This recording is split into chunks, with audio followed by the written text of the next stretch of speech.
Baqi' ibn Makhlad ni Allah bagi kepadanya, dia ini seorang yang semangat menuntut ilmu. Dia belajar sungguh. Orang Andalusia.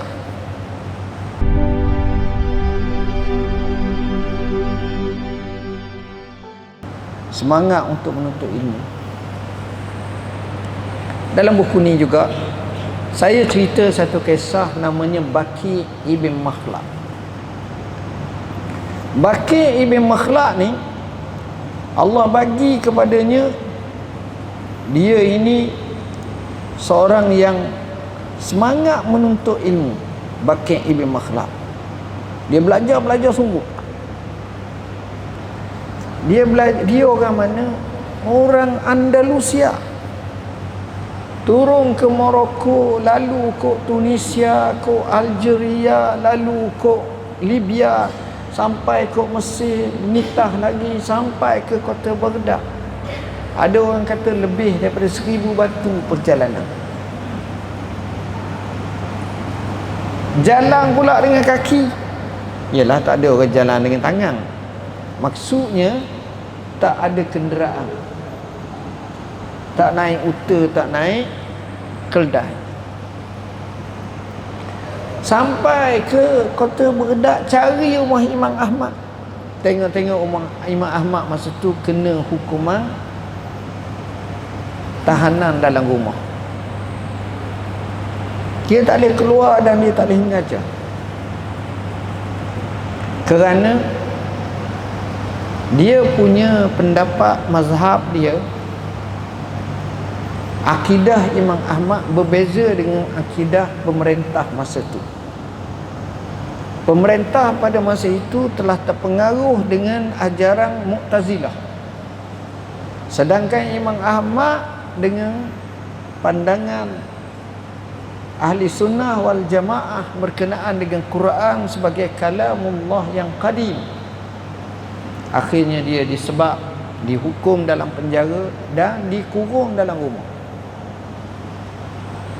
Bila mari Baqi' ibn Makhlad, tuan rumah ni yang jaga Imam Ahmad ni, terutamanya khadam-khadamnya, kata, kenapa kamu datang? Kamu tak tahu tak?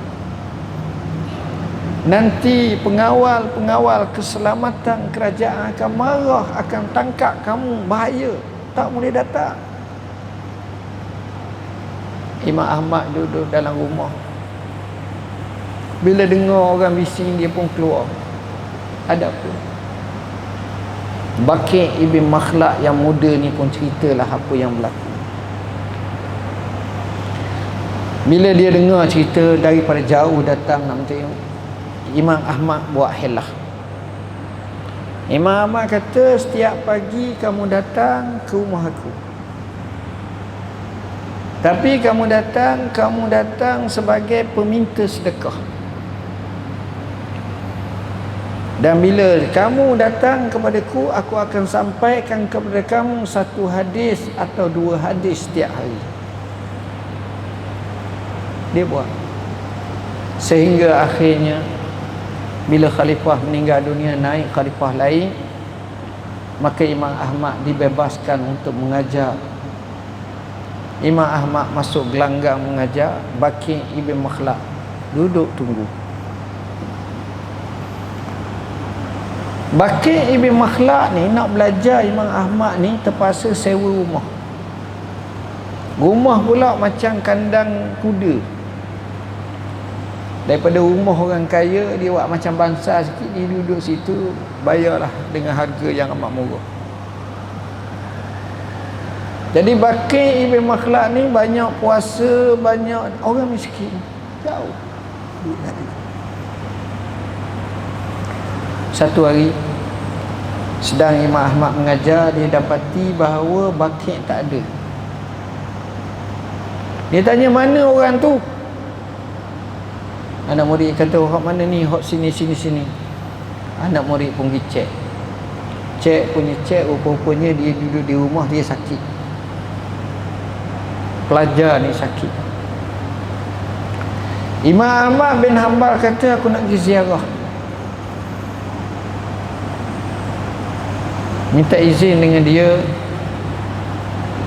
Maka cerita Imam Ahmad nak pergi ziarah ni tersebar. Tuan rumah yang dengar Imam Ahmad nak ziarah ni tepi rumah dia ni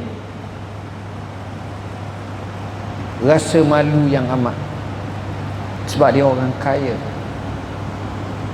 Terus dia pergi dekat pakek Ibn Makhlad, dia kata, kenapa kamu tak bagi tahu aku Imam Ahmad nak datang? Lalu dibina tempat dia, diberi tempat lagi cantik ni dan diberi ni. Akhirnya Imam Ahmad datang. Ini asbab seorang ulama besar datang. Imam Ahmad bila tengok Bakir Ibn Makhlad, Imam Ahmad kata apa? Innahu talibu ilmin. Sesungguhnya itulah orang yang belajar ilmu. Maknanya tuan-tuan, dia punya semangat tu, kita tak mampu. Sebagaimana kata Imam Mawardi, semangat tu kalau kita Allah jalan kaki pun letih tau, musafir. Dan cerita seperti ini banyak yang disebut oleh seorang ulama besar, Syekh Abdul Fattah Abu Ghuddah, melalui kitabnya Safahat an Sabril Ulama, lembaran-lembaran tentang bagaimana para ulama bersabar, terutamanya ketika menuntut ilmu.